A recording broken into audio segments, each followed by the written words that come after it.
A day in the wild, honey hunting with the Hadzabe Bushmen. Spending a full day with the Hadzabe Bushmen of Tanzania is more than an experience, it's a step back in time, into one of the last truly ancient ways of life.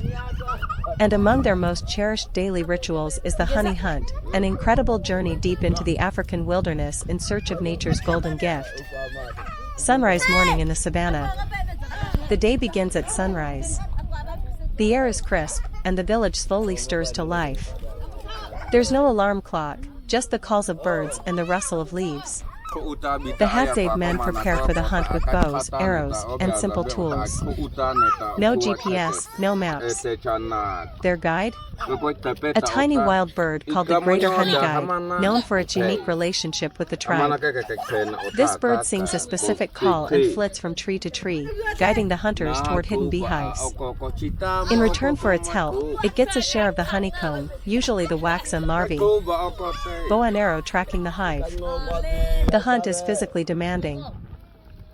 You follow the bird's song through dry savanna, rocky hills, and thick brush. The Hadzabe move with quiet confidence, reading the land like an open book. Tracks, scents, tree scratches, insect sounds, every detail holds meaning. When the hive is found, it's often high up in a baobab or tree hollow. Without hesitation, the men craft a fire torch and climb barefoot, smoke billowing upwards to calm the bees. Harvesting honey the hard way. What comes next is a mix of courage and precision. With bees swarming, the Hadzabe extract chunks of dripping honeycomb by hand, often enduring stings with little complaint. It's raw, wild honey, sweet, smoky, rich, and unlike anything from a store. They share it right there under the tree, laughing, resting, savoring. Everyone gets a taste, elders, young hunters, even the children who've come along. It's not just food, it's fuel, tradition, and a source of pride. Living with the land. The rest of the day is spent walking and foraging. Sometimes, they find more hives. Other times, they gather roots, tubers, berries, or hunt small animals. Everything is used. Nothing is wasted. Sitting by a fire at sunset, the honey gathered that day is sometimes mixed into a simple dish or shared again with nearby families. There's singing, storytelling, and quiet reflection.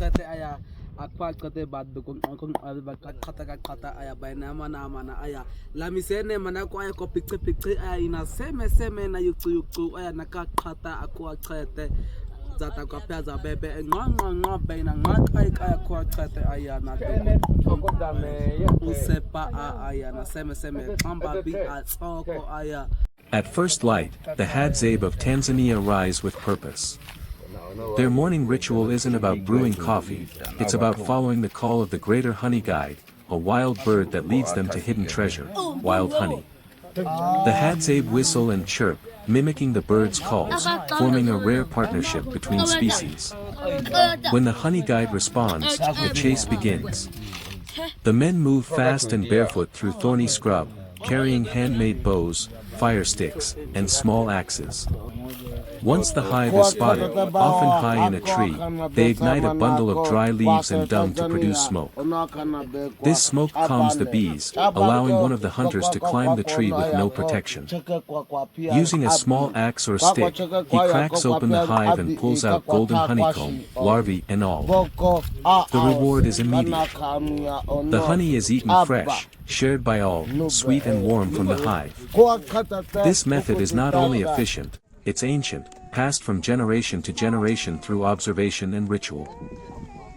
For the Hadzabe, breakfast isn't just a meal. It's survival, cooperation with nature, and a living example of human-animal symbiosis.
Ini